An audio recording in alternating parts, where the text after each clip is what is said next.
Where do you see yourself in 10 years, Mac? What is the emergency? How can we help you? Please, hurry! In 2010, from a bedroom in Pittsburgh, a teenage rapper uploaded a mixtape to the internet that was going to change his life forever. And his name was... Hello world, it's Mac Miller. Please welcome Mac Miller! Mac Miller! Mac Miller. Mac Miller, everybody! By 19, he was selling out shows across the country. By 21, he had a #1 album, the first independently distributed debut to top the Billboard charts in over 16 years. You were the first artist since Snoop Dogg to debut at #1 independently. How's that feel? Pretty awesome. But by 26, he was dead. Over the years, we've seen various artists become viral sensations, get instant fame, and build huge fan bases. But how do artists deal with the pressure, the expectation, and consistency to deliver #1 albums? Mac Miller was a prodigy, and one who rose fast, evolved his style quickly, but also carried too many demons. His story isn't just about music, it's about the pressure of chasing greatness, the silent weight of expectation, and the emotional toll of fame. So, where did it all go wrong? But to understand Mac's life, we need to go back to the beginning.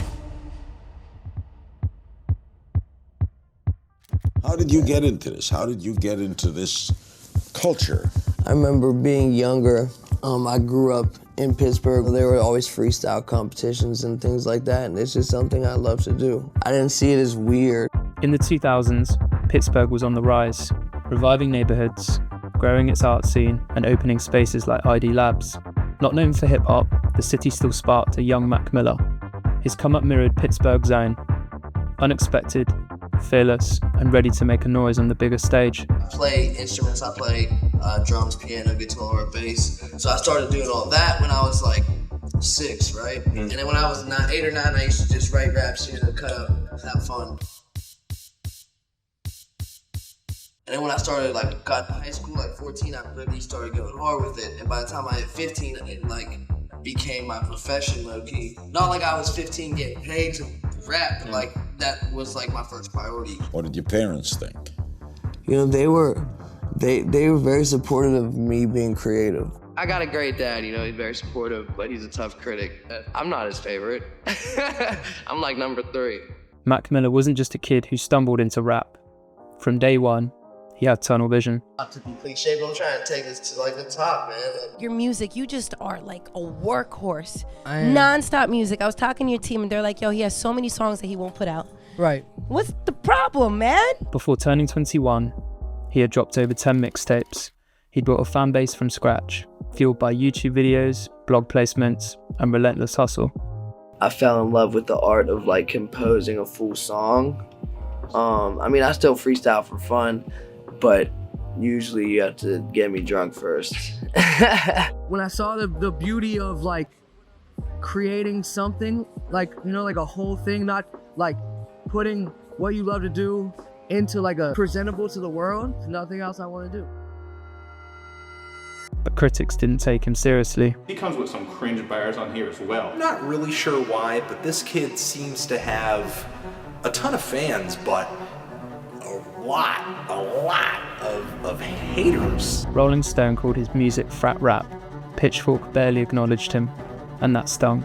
Because Mac didn't just want fans, he wanted respect. You never want to take any of that stuff personally. It's people are going to write this about you, and you do take it personally because it's your art, and you're you don't understand, or you get mad, and you got to be grown enough to take everything with a grain of salt. Someone to say something about your record, cool. They're going to say all this shit about me then if they like this, they're going to say they like it. They're not going to pretend they don't, you know what I'm saying? And it's completely okay for someone not to like something. So, he changed. The sunny, playful beats turned darker. The kid who once rapped about Kool-Aid and frozen pizza now talked about pain, isolation, and identity. It took me a while to figure out what I wanted to say, what kind of music I wanted to make. And it was just a lot of experimenting. So we finally landed on some type of a path, and took my time. But that transformation didn't come without a cost. The more he pushed to be taken seriously, the more pressure he felt to evolve. I could try and evolve as an artist all I want, but if I'm not evolving as a human being first, it's gonna be a disconnect. My whole thing is always, no matter where I get, is to never be satisfied. And the more he evolved, the more lost he became in the process. I don't think I've made it because I haven't reached close to the potential that I see myself getting to. What happens when the version of you the world loves is no longer who you are? What if chasing greatness only makes the emptiness grow? As I grow older, man, I gotta make the music that's true to myself. So me trying to make music for younger kids, wouldn't be staying true to what I'm actually doing. In 2013, Mac Miller released Watching Movies with the Sound Off, a record that shocked critics and fans alike. So, the first 2 words of the album is watching movies. It wasn't just a sonic shift, it was a personal one. Gone was the frat boy energy of his early work. In its place stood a deeply introspective, experimental, almost psychedelic body of music. The kid was gone. Don't worry about like drugs or this or that. That doesn't touch the addiction of recording music. Like that is by far, that's all I do. What remained was a young man grappling with darkness. And behind the scenes, it was even messier. Mac was self-medicating. Pills, lean, cocaine, and alcohol, sometimes all in one night. When you look at me right now, do I look like someone who's on drugs? He built a home studio, not just to make music, but to isolate himself from the world. He rarely left the house. I have a house, a really big house, right? I stay in one room only, the studio. I literally never, like, it's actually disgusting and it actually scares people around me. In my mind, it is very iconic and it is very, like, legendary, that room, the red room. If all goes according to the plan and we're all legends at the end of this, that room is like a huge thing. Started out as like, a person would recognize me on the street and I would be like just as excited as them, you know? Right. Oh, you know me? Fuck yeah. Like, yeah. Then like, it shifted and now it's to the point that like, I'm just in my house, like antisocial, awkward. Friends noticed his mood shifting. He seemed anxious, numb, detached. But paradoxically, his music was evolving. Good AM and the Divine Feminine would follow, both praised for their artistic depth. He was gaining critical respect, finally. When I made the Divine Feminine, that was when I put that record out. That was the first time I had a clear head in 10 years. But nobody knew what it was costing him. Every lyric, every track felt like a cry for help, hidden beneath the layers of artistry. He was bearing his soul, but the world just nodded and clapped. I lived a certain life for 10 years and faced almost no real consequence at all. I had no version of the story that didn't end up with me being fine. Was the music saving him, or was it the only thing holding him together?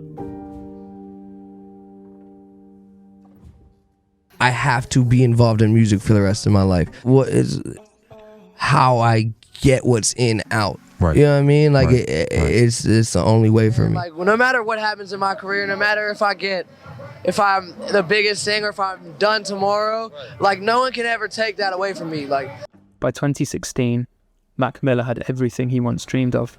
Ariana Grande, sold-out tours, platinum plaques, respect from the same critics who once mocked him. We got a special guest in the building. And this man's in love. Oh my God. Mac Miller. Mac Miller. Mac Miller. Hey. It sounds like an evolution when you hear the album. That's the first thing I thought. This dude has evolved as a person, not just an artist. Which is, by the way, the most important aspect of what you just said is the most important aspect of the whole thing is like evolving as a human being. Mm-hmm. You started off as an underdog. Now look at you, man. You got a beautiful woman, you know, and you stay consistent putting together music that doesn't let down your fans, but also at the same time open doors for new fans. And I think the Divine Feminine is exactly that. It should have been the peak, but it wasn't. Behind the public success, his personal life was unraveling. The fame, the pressure, the spotlight, none of it helped. His relationship with Ariana was under constant scrutiny. Every move dissected by fans, every photo analysed, every lyric interpreted. He felt exposed, vulnerable, trapped, and underneath it all, the depression never left. If anything, it got worse. Hey, what's up, man? You good? I'm hearing things. Yeah, I had a little battle, you know what I mean? I did I did some time. What was the drug of choice? There's a lot of the... Don't make him backslide into his Oh, man. It's okay. It's okay, man. Drug of choice, man. Drug of choice. Nah, it was a lot of things. I was having, having a good time, I guess. But enjoying the fruits of your label. Yeah, but it was time to clean my act up, get back to work. Even in his most joyful tracks, the sadness was there. You could hear it in his voice, the heaviness, the fatigue, the quiet plea for understanding. But the truth was, Mac wasn't doing okay. Usually just that moment in someone's life where they're trying to figure out who they are and what their identity is, it just gets magnified, and it becomes a bigger thing because fame is tricky because you read what's said about you, then you know what you know to be true, and the lines start to blur. So how do you tell the world you're breaking when you're supposed to be at your best? And how do you ask for help when everyone already thinks you've made it? I was like, damn, the more I make this sad music, the sadder I get. You know what I'm saying? It's like, you're like, let me just express myself. I feel like, I know that the bigger I get, the more people, aren't gonna like it, or the more people are gonna be like, I wish you did your old shit, or da-da-da-da. But to be honest, man, I'm a fucking musician, and I like making music, so I don't really give a fuck, and I'm gonna make music that I think is good. I'm gonna make music for my people, and, if people don't like it, then they don't like it. If they do, that's what's up, so we'll just have to see where it goes. It was hard to put my finger on it, because you want to put your finger on it too, though. How would you know? Yeah. Yeah, but you just, I just went through a long period where it was, I didn't wake up very happy. In May 2018, Mac's world fell apart. His breakup with Ariana Grande was public, painful, and messy. Weeks later, he crashed his car while driving under the influence. Then came the memes, the jokes, the headlines calling him a train wreck. Ariana would later describe their relationship as toxic. The internet turned on him. Strangers mocked his addiction, fans felt betrayed, and for the first time in years, Mac Miller went silent.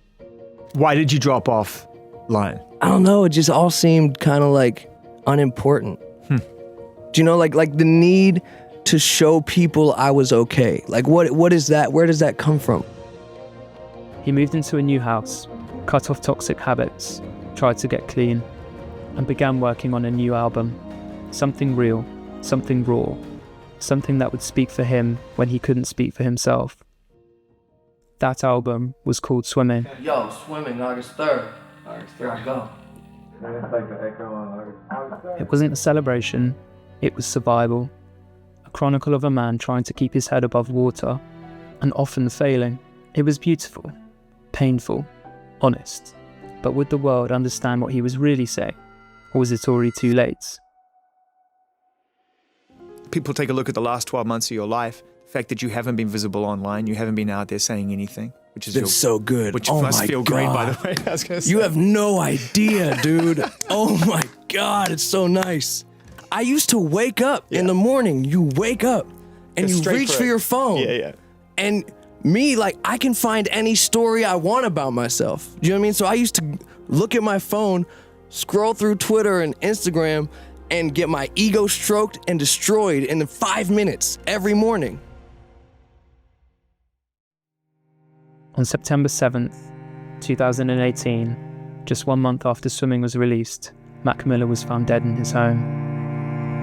Rapper Mac Miller is dead at the age of just 26.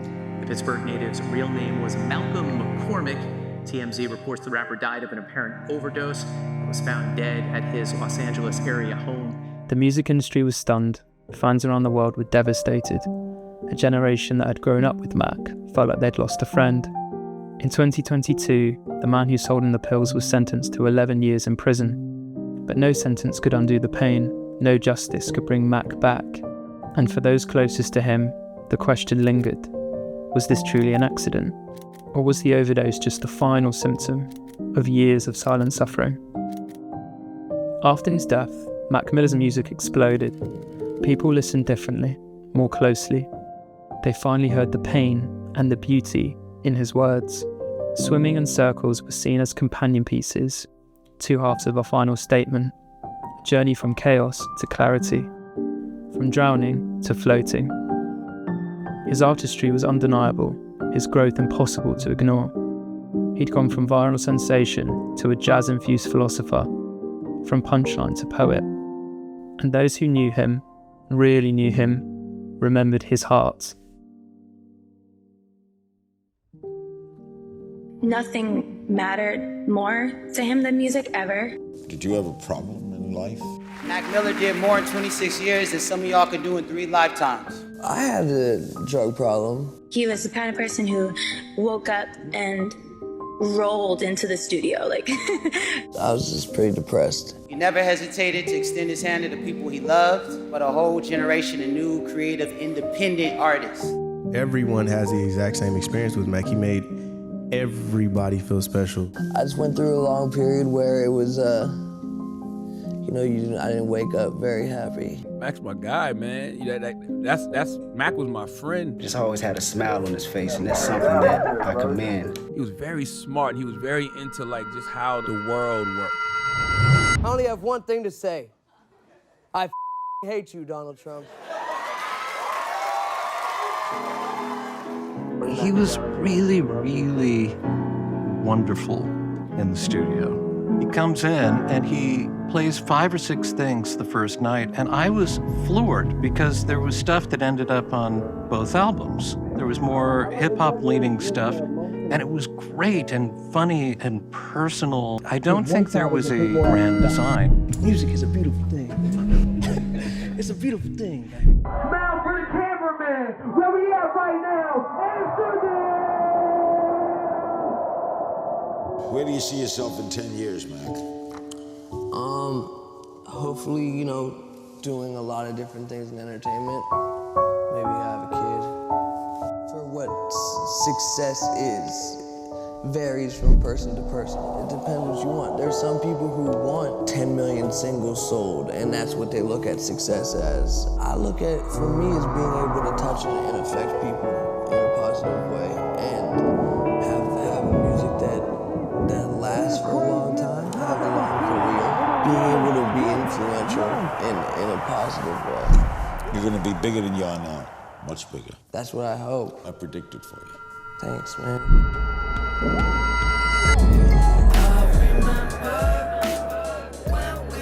I would tell 16-year-old Mac Miller, you were right. You are gonna make it.